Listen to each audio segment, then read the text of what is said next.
And I am not a piece of paper.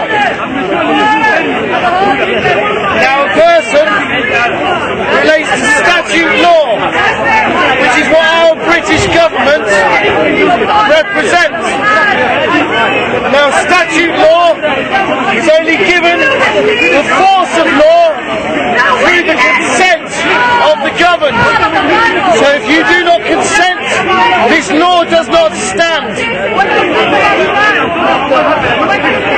Statute law is based on common law. And common law is very easy to understand. Common law is cause no harm, cause no loss, and cause no breach of the peace. Now our British government says they are lawful, and yet they are sending our sons and daughters to fight unlawful wars in other countries, where I personally feel they are causing harm, they are causing loss, and they are causing breach of the peace, which flies in the face of common law, because they get to say it's statute law, breach of the peace.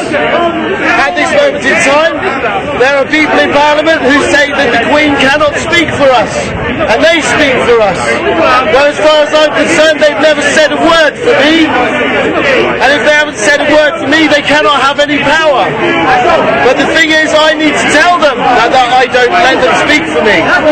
The only way to tell them is by sending two affidavits. The first one, you instruct the Queen to act in 40 days to take the treasonous MPs out of Parliament and re-establish lawful, honourable men who are willing to act under English law. If she does not do this within the 40 days, I will send her another affidavit. I am not the only one. So the MPs are doing what they're doing wrong? They are acting unlawfully. How? How? War in Afghanistan, war in Iraq, two unlawful wars that are being held in your name and being paid for by your taxes, by your national insurance number. How many wars in history have they got a common consent? Exactly. None. No, that's exactly what I'm saying. But the thing is, why should they start up until the First World War, people knew the difference between submission, application, and registration. What is it? Right. What happens is, what this all boils down to is the fact that they are acting in the name of the person. Now, there wasn't a person up until, well, I'm not going to go there, I don't know the full details. You think they should have held a referendum on the war? Yeah, that would have helped. They didn't need to hold a referendum. Millions walked to.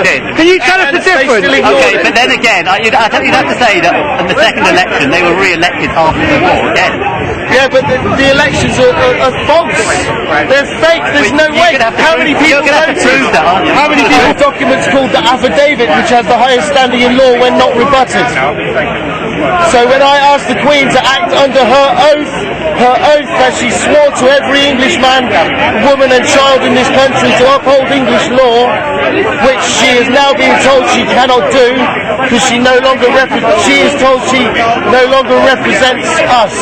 There is a different voice in Whitehall that is speaking for us. She is a representative of the sovereign.